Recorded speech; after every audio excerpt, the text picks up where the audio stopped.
ಎಲ್ರಿಗೂ ನಮಸ್ಕಾರ. ನಾನಿವತ್ತು ನಮ್ಮ ಹರಿಹರದಲ್ಲಿ ಬಂದಿದ್ದೀನಿ ಬಹಳ ದಿನದ ಮೇಲೆ. ಸೊ ತುಂಬಾನೇ ಚೆನ್ನಾಗಿ ಅನಿಸ್ತಿದೆ. ಮೆಮರೀಸ್ ರೀಫ್ರೆಶ್ ತರ. ಸೊ ಹೋಮ್ ಟೌನ್ ಮಾರ್ನಿಂಗ್ಸ್ ಅಂದರೆ ಸ್ಲೋ ಆಗಿರುತ್ತೆ, not like Bengaluru rush hours of me. ಏನು ಕೆಲಸ ಮಾಡಿದ್ರು ನನಗೆ ಒಂದು ಸೈಡ್ ಕನ್ಸರ್ನ್ ಇರಲ್ಲ, ನನ್ನ ಮಕ್ಳು ಏನು ಮಾಡ್ತಿದ್ದಾರೆ, ಎದ್ಬಿಟ್ರ ಆ ಥರ ಏನೂ ಇರಲ್ಲ. ಯಾಕಂದರೆ ಎದ್ರು ಸುಧಾ ನಾರ್ಮಲ್ಲು.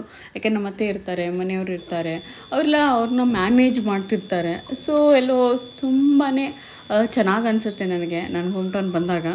ಈ ವ್ಲಾಗಿನ ಒಂದು ಸ್ಪೆಷಲ್ ಮೂಮೆಂಟ್ ಇದೆ, ಅದು ಮುಂದೆ ತೋರಿಸ್ತೀನಂತೆ ಅದು ಏನು ಅಂತ ಹೇಳಿ. But even you feel it. ಫಸ್ಟೇ ಬೆಂಗಳೂರಲ್ಲಿದ್ರು ನಮ್ಮೂರೇ ಬಂದಾಗೆಲ್ಲ ಚೆನ್ನಾಗ್ ಅನ್ಸುತ್ತೆ.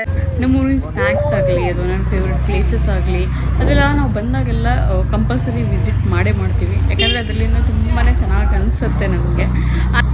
ಬೆಂಗಳೂರಿಂದ ಇಲ್ಲಿ ಬಂದ ಮೇಲೆ ನಮ್ಮೂರು ನಮ್ಮ ಜನ ಅಂತ ಹೇಳಿ ಏನೋ ತುಂಬಾ ಖುಷಿಯಾಗಿರುತ್ತೆ ಮನಸ್ಸು. ಏನೋ ಹಾಲಿಡೇಸ್ಗಿಂತನೂ ಇಲ್ಲಿ ನಮ್ಮವ್ರ ಜೊತೆ ಟೈಮ್ ಸ್ಪೆಂಡ್ ಮಾಡೋದು ಖುಷಿ ಕೊಡುತ್ತೆ. ಮುಂದಿನ ವ್ಲಾಗಲ್ಲಿ ಹಾಕ್ತಿದ್ದೀನಿ ಏಕೆ ಹೋಮ್ಟೌನ್ ಈಗ ಸಡನ್ನಾಗಿ ವಿಸಿಟ್ ಕೊಟ್ಟಿದ್ದೀನಿ ಅಂತ ಹೇಳಿ. ಸೊ ನಾನು ವ್ಲಾಗ್ನ ಮುಗಿಸ್ತಿದ್ದೀನಿ. Thank for watching and subscribing my channel. Thank you.